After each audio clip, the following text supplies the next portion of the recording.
all the way from Whitehorse, the Yukon. Give it up for Mr. George Marinas! There he is.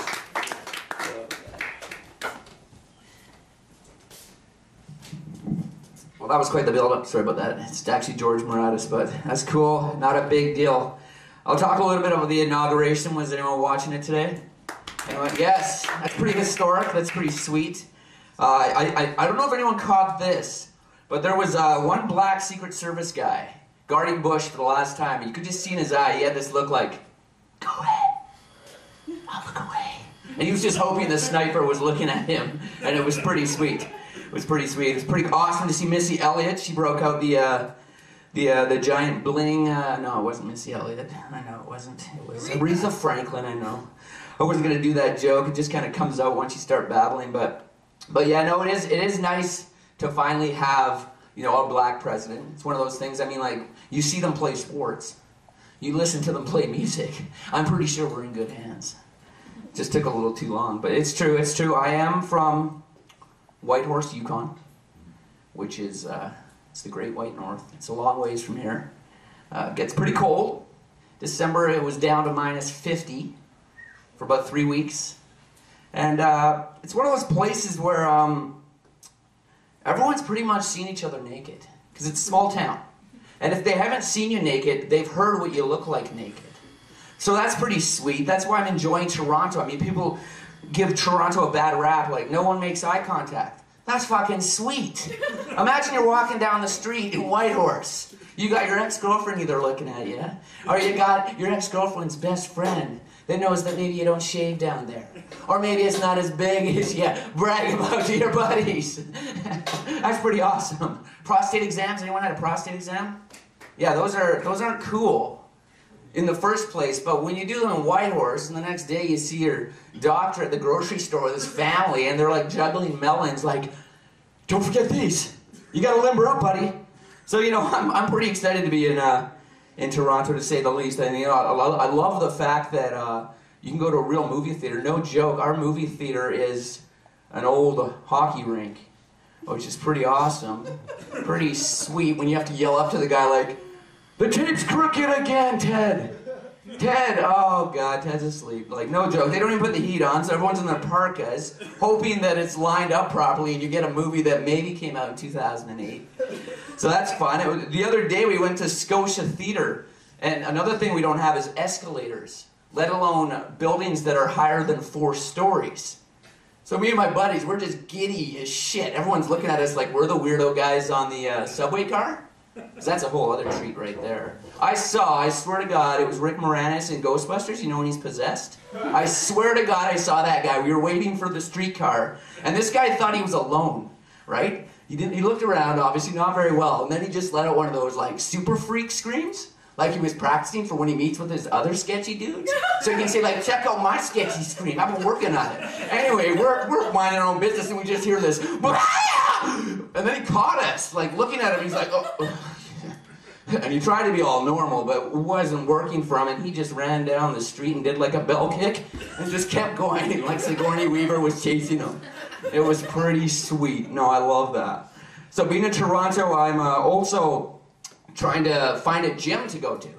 And I'm a little different. When I go to a gym, the way I pick my gym is not really like what kind of weights they offer, what kind of cardio machines, if they have a pool, what the price is.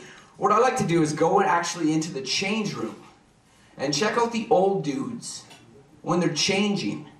Because you can tell a lot about an old dude by the way he acts when he's naked. Because I don't know if any of you guys have come across this old guy in the change room, but you know, naked guy. And he insists on telling you his life story. And the first time it happened to me, I was sitting on a bench tying my shoes, you know, I had my head down. Next thing you know, I got a schlong 3 centimeters from my face. He's telling me old war stories as he's doing like the freaking quad stretch. Why do naked old guys do that?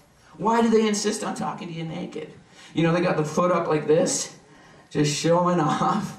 Yeah, back in my day. I'm so glad that I finally have a war story, because I thought like, when I'm gonna be an old guy, I would be talking to kids about, back in my day, we used to masturbate with Sears catalog. We didn't have this newfangled internet. finally, now that Obama's in, I can be like, back in my day, we used to have white old guys as the president. Until they elected Obama, and thank God they haven't elected another crazy cracker since. Finally, we have something for our generation to share with the youth. But with that, you know, all this historic event, I mean, I went to Wayne Gretzky's, which is kind of strange to go to Wayne Gretzky's to watch the inauguration, but, you know, I started realizing, you know, I'm getting old. I am getting old. You know, am I going to be the old naked guy in the gym that talks to young kids naked? When do you say, you know what? I think I'm going to stop just toweling off and putting my underwear on. I'm going to walk around just like this guy, talking to whoever I can chat up. And I started thinking about the whole aging process because, you know, we are getting older each second. Right now we're getting older. You know, I'm into inaugurations now. And I started thinking about how cool it was when we were kids, like newborn, like babies. How awesome is it when you're a baby? I mean, for one, you get fed through a boob. Imagine that. Imagine if, like, right now you're like, fuck, I could go for some wings. I'm just gonna go upstairs and grab a boobie. Like, that does not work. So you got that going for you. You get to shit your pants, which is pretty sweet.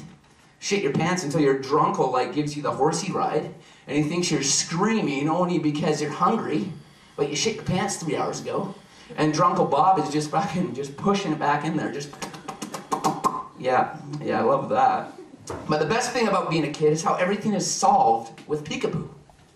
Peekaboo. You know, you spill some milk, mommy does this. Peekaboo. All is well. Imagine if you tried that as an adult. Going to the bank. Excuse me, Mr. Johnson, your mortgage payment is late. Oh, is it? Well, a peekaboo to you.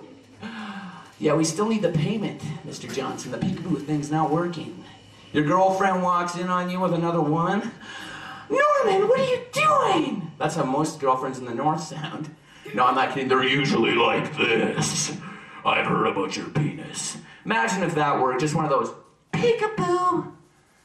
We're all aging.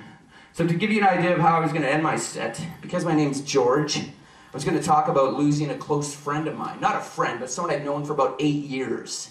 One of those crazy crackers that just said shit and you were like, dude, that's a bit harsh. But he said it so confidently that you trusted him. And while I was talking, I Will Remember You by Sarah McLachlan was going to be playing. And it was going to be a musical tribute to George W. Bush. It doesn't really work without the music, because my name's George.